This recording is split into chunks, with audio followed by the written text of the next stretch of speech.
जय श्री कृष्णा दोस्तों, आशा करती हूँ श्रीमन नारायण की कृपा से आप सभी कुशल से होंगे। कार्तिक मास के 22वें दिन के महात्म्य के 22वें अध्याय की कथा। बोलिए श्री कृष्ण भगवान की जय। राजा पृथु बोले, हे नारद जी, अब आप कृपा कर मुझे यह बताइए कि वृंदा को मोहित कर भगवान विष्णु ने क्या किया और फिर वह कहाँ गए।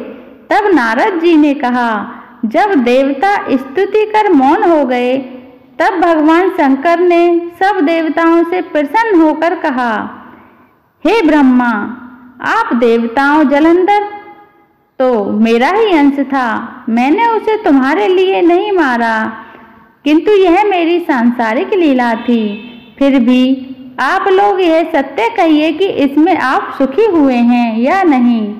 तब तो ब्रह्मा आदि देवताओं के नेत्र हर्ष से खिल गए और उन्होंने शिवजी को प्रणाम करके विष्णु जी का वह सब वृत्तांत कह सुनाया जो उन्होंने बड़े प्रयत्न से वृंदा को मोहित किया था तथा वह अग्नि में प्रवेश कर परम गति को प्राप्त हुई थी। देवताओं ने यह भी कहा कि तभी से वृंदा की सुंदरता पर मोहित हुए विष्णु उनकी चिता की राख लपेटे इधर उधर घूमते हैं।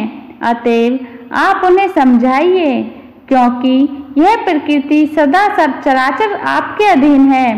देवताओं से यह वृत्तांत सुन शंकर जी ने उन्हें अपनी दुस्तर माया समझाई और कहा कि यह सारा जगत उसी के अधीन है। उसी से मोहित विष्णु भी काम के वश हो गए हैं, परंतु महादेवी उमा त्रिदेवी की जननी सबसे परे है। वह मूल प्रकृति परम मनोहर और वही गिरजा भी कहलाती है। अतएव विष्णु का मोह दूर करने के लिए आप सब उनकी शरण में जाइए। यदि वह प्रसन्न हो जाएगी तो आपका सब कार्य हो जाएगा। भगवान शंकर की आज्ञा से सब देवता मूल प्रकृति को प्रसन्न करने चले। उनके स्थान पर पहुंचकर उनकी बड़ी स्तुति की। तब आकाशवाणी हुई, हे देवताओं, मैं 3 प्रकार से तीनों गणों से पृथक होकर स्थित होती हूँ।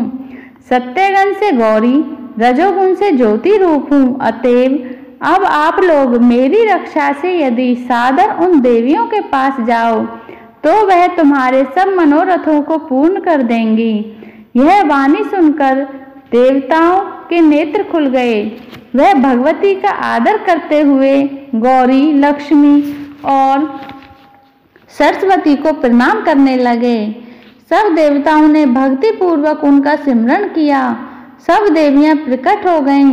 सब देवताओं ने प्रसन्न होकर भक्ति पूर्वक निवेदन किया। देवियों ने कुछ बीज देकर कहा, इन्हें ले जाकर दे दो, तुम्हारे सब कार्य सिद्ध हो जाएंगे। ब्रह्मा आदि देवता उन बीजों को लेकर भगवान विष्णु के पास गए और उन्हें वृंदा की चिता भूमि में डाल दिया। उससे धात्री, मालती और तुलसी प्रकट हुई। भगवान विष्णु ने ज्यों ही उन स्त्री रूप वाली वनस्पतियों को देखा वह उठ बैठे। काम आसक्त चित्त से मोहित हो उनसे याचना करने लगे।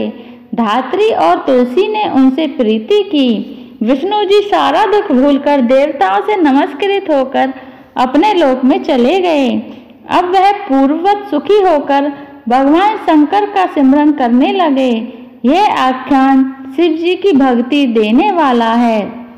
अतः कार्तिक मास का 22वां अध्याय समाप्त। अगर आपको मेरी यह कथा अच्छी लगी हो तो इसे लाइक कर देना, चैनल को सब्सक्राइब कर देना, कमेंट बॉक्स में जय श्री कृष्णा अवश्य लिखें। राधे राधे।